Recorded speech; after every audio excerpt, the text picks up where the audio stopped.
ওদের পায়ের তলা যে জমিটা সরে যাচ্ছে, তারা অনেক অনেক প্ল্যানিং করেছিলেন, বিভিন্ন ধাপে ধাপে প্ল্যানিং করেছিলেন। ভেবেছিলেন 2021-এ হেরে গেছি, কিন্তু তারপরে আর্থিক বঞ্চনা করবে, হ্যাঁ, তাতে যদি নত হয় বাংলা, হলো না।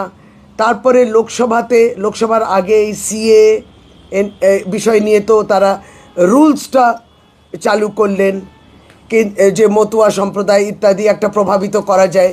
লোকসভার রেজাল্টটা খারাপ হয়েছে এবং সর্বভারতীয় ক্ষেত্রে খারাপ হয়েছে। সংবিধান পাল্টানোর তাদের গেমটা, সেটা হলো না, প্ল্যানটা।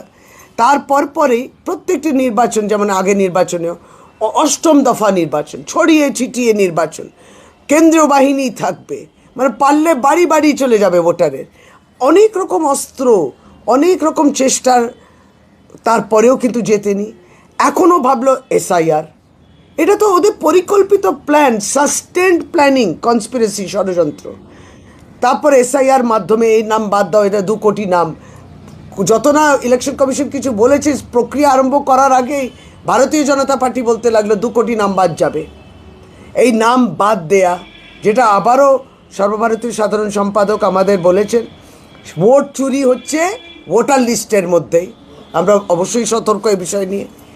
এবং তারপরে এবার উন্নয়নের পাঁচালী দিদি বের করেছে, এবং এটা একবারই ঠিক মমতা বন্দ্যোপাধ্যায় এই কাজগুলো করেছে।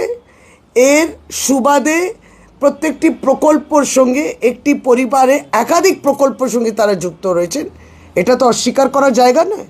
এতে হাতে কলমে আপনি প্রমাণ পেয়েছেন।